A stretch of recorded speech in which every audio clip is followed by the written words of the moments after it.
மக்களே வணக்கம். முதல் முறையாக இஸ்ரேல் நாங்கள் ஈரானுக்குள் கிரவுண்ட் ஆபரேஷனை நடத்தினோம் என்று ஒப்புதல் அளித்துள்ளார்கள். அதை கேட்டு குறைந்து போயுள்ளனர் இந்த ஈரானியர்கள். எப்படா வந்த சொல்லவே இல்லையே. ஈரான் 3 பேரை உளவு பார்த்ததாக தூக்கில் போட்டாலும் ஆத்திரம் அடங்காமல் 700 ஈரானியர்களை சந்தேகத்தின் பேரில் அரெஸ்ட் செய்து சிறையில் அடைத்துள்ளது. விசாரணை நடந்து கொண்டிருக்கிறது. பெண் உளவாளி கேத்தரின் பெரஸ் நழுவி ஓடிவிட்டாலும் அவளுக்கு உதவி செய்தவர்கள் சிக்க மாட்டார்களா, அவர்களையும் தூக்கில் போடலாமே என்று அலைகிறது இந்த ஈரான் இஸ்ரேல் யுத்தம் தற்காலிகமாக முடிவுக்கு வந்த மாதிரி தோன்றினாலும் உள்நாட்டில் போர் தொடங்கும் அபாயம் உள்ளது. அதனால் பொதுமக்கள் 4 பேருக்கு மேல் தெருக்களில் கூடக்கூடாது. பெண்கள் வெளியே வருவது தடை செய்யப்பட்டுள்ளது. அவர்கள் வெளியே சூப்பர் மார்க்கெட்டுக்கு போகிறேன் என்று சொல்லிக்கிட்டு கூடையை எடுத்துக்கிட்டு வரக்கூடாது என்று ஏகப்பட்ட கெடுபிடிகள்.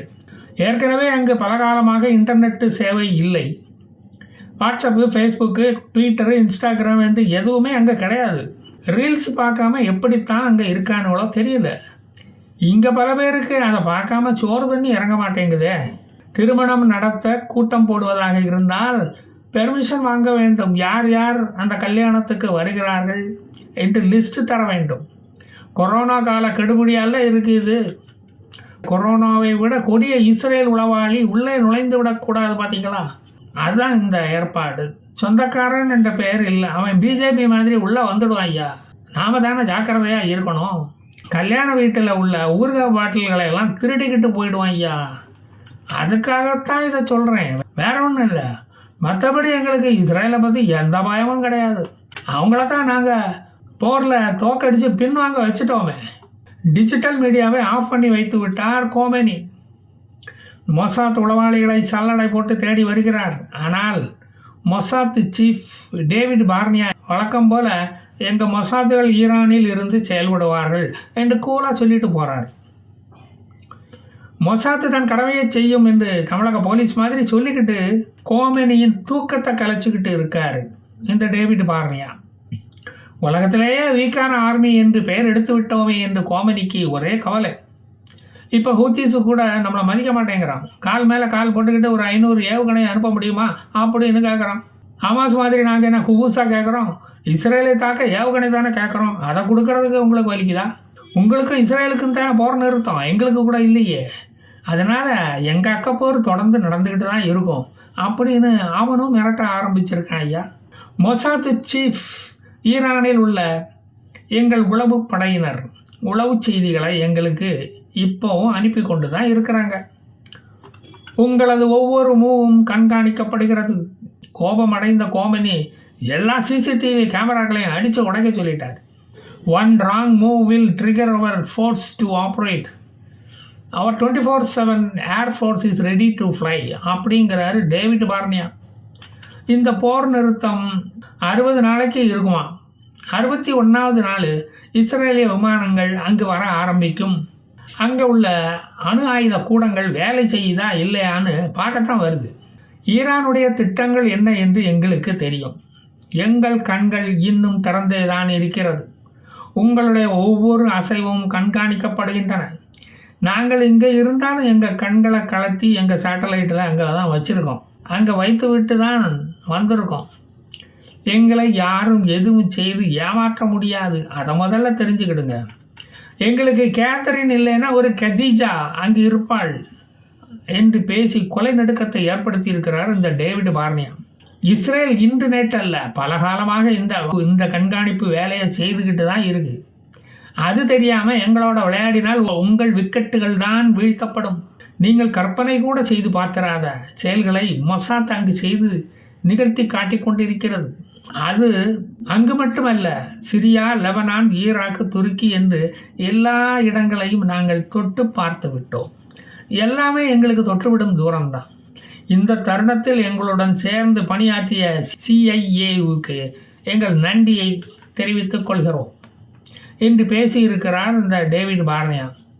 எங்களை சரியான முடிவு எடுக்க வைத்த அமெரிக்காவுக்கு நன்றி அப்படின்னு சொல்லியிருக்காரு. போகிறோம், நீ பேச எங்களுக்கு தான் அடி வயிறு கலங்குது, பிபி ஏறுது. உலக போர் பார்வையாளர்கள் இஸ்ரேல் ஈரானிய இராணுவ நிலைகளை நிலைகுலைய வைத்தது கற்பனை கூட செய்து பார்க்க முடியாதது என்று பேசி எங்களை வேற கடுப்படிக்கிறான் ஐயா. அதில் நீயும் வேறையா? 25 இஸ்ரேல் நாட்டின் பரப்பளவு கொண்ட ஈரானால் யூதர்களின் தாக்குதலை சமாளிக்க முடியாமல் போனது ஆச்சரியம்தான். இவர்கள் என்ன தைரியத்தில் இஸ்ரேலை போய் தாக்கினார்கள் என்று தெரியவில்லை. இதில் வேற போரில் வெற்றி பெற்று விட்டோம் என்று வெற்றி கொண்டாட்டம் வேற நடத்துகிறாங்க. இப்படித்தான் லெபனான் அகதிகள் சிரியாவில் துருக்கியிலிருந்து நாடு திரும்பும்போது வெற்றி வெற்றி என்று வெற்றி கொண்டாட்டத்தை கொண்டாடினார்கள். இதிலடா வெற்றி? ராகுல் ஃபார்முலா படி தோல்வி அடைந்தவன் தான் வெற்றி பெற்றவன் ஆவான். அதையாவது தெளிவாக சொல்லி தொலைங்கப்பா. ஏவுகணைகளை தங்களுடைய வீடுகளில் பதுக்கிக் கொள்ள இடம் கொடுத்ததை இஸ்ரேல் கண்டுபிடித்து அழித்ததை வெற்றி என்று கொண்டாடுகிறீர்களா? இல்லை ஹசன் நஸ்ருல்லாவின் பேங்க் தீப்பிடிச்சு எரிந்து தங்க கட்டிகளெல்லாம் உருகி ஓடிச்ச அதை வெற்றி என்று சொல்கிறீர்களா?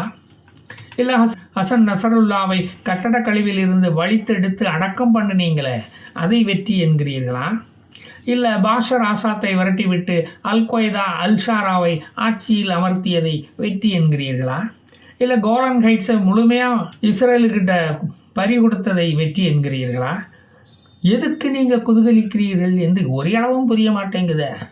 இஸ்ரேலிய டிவியை பார்த்து உண்மை நிலவரங்களை தெரிந்து கொண்டவர்களை ஈரான் போலீஸ் அரெஸ்ட் பண்ணி உள்ள வச்சிருக்கு. ஏர்போர்ட்டில் வைத்து பல பயணிகளை இஸ்ரேலுடன் கள்ள உறவில் இருந்ததாக கூறி சந்தேகத்தின் பேரில் IRCG அரெஸ்ட் செய்துள்ளது. நீ இங்கிருந்து தப்பி ஓட முயற்சி பண்ணுற என்று பலரை தடுத்து நிறுத்தியுள்ளது ஏர்போர்ட்டில். யோ, லெபனானில் நான் கட்டி கொடுத்த என் மகளை பார்க்க போகிறேன், என் ஆளை விடு அப்படின்னு சொன்னதையும் கேட்காம அவருக்கு விலங்கு மாட்டி இழுத்துட்டு போயிட்டாங்க. இதை ஈரானில் உள்ள ஃபார்ஸ் நியூஸ் என்ற செய்தி நிறுவனம் செய்தியாக வெளியிட்டுள்ளது. துருக்கி எல்லையில் உள்ள ஊர்மியா என்ற நகரில் இஸ்ரேல் உளவாளி என்று குற்றம் சாட்டப்பட்ட அந்த 3 ஈரானியர்களை பொதுமக்கள் முன்னிலையில் தூக்கிலிட்டு மகிழ்ந்தார்கள். அதற்கு ஈரானிய கோர்ட் அனுமதி வழங்கியது. அல்லாஹ் ஸ்டுட் டால் தேர் அண்ட் வாட்சிங் இட். இந்த கதைகள் நடந்து கொண்டு இருக்கும்போது இஸ்ரேலின் F-16I சுஃபா போர் விமானங்கள் லெபனானுக்குள் நுழைந்து ஹெரட் ஹரிக், புர்ஜ் எல் பராஜ்னேக், ஹடாத் போன்ற 3 நகரங்களில் இயங்கி வந்த ஹிஸ்புல்லாக்களின் ட்ரோன் ஃபேக்டரியையும் ஆயுத கிடங்குகளையும் தாக்கி அழித்துவிட்டு திரும்பி இருக்கிறது. தாக்கும் முன் அங்குள்ள பொதுமக்களை ஓடிவிடும்படி எச்சரித்துள்ளது இஸ்ரேலிய இராணுவம். ஹிஸ்புல்லாக்களை வாழவே விட மாட்டீங்களாடா? ஹிஸ்புல்லாவை தலையெடுக்க விட மாட்டேங்கிறான் இந்த இஸ்ரேல். குடிசை தொழிலாக நாங்கள் ஒரு ஏவுகணை தொழிற்சாலையும் ஒரு ட்ரோன் தொழிற்சாலையும் ஒரு ஸ்டார்ட் அப் நிறுவனமாக தொடங்கணும், தொழில் புரட்சியை நடத்த திட்டமிட்டோம். அது கூட இந்த இஸ்ரேலுக்கு பொறுக்கவில்லையே. இப்படி இருந்தால் எப்படி நாங்களும் தமிழ்நாடு மாதிரி முதல் மாநிலமாக மாற முடியும்? பாகிஸ்தான் மாதிரி நம்மளையும் ஆக்கிடுவான் போல இருக்க. உலக அரங்கில் ஒரு வல்லரசாக வளர விடமாட்டேங்கிறான். இதை உலக நாடுகளும் தட்டி கேட்க மாட்டேங்குது. குளோபல் இஸ்லாமைசேஷன், அதை அப்புறம் எப்படி அடைவது? அல்லாஹ் மிகப்பெரியவன் என்று எங்களுக்கு அடிக்கடி அவன் காட்டிக்கொண்டே இருக்கானே, அவனை எப்படி சமாளிக்கிறதுன்னு தான் தெரியல. போரை தொடங்குறதுக்கு தூண்டுறானே, செத்து தொலைப்போம், வேற என்ன செய்ய. ஜெய்ஹிந்த், நான் மீண்டும் வருவேன்.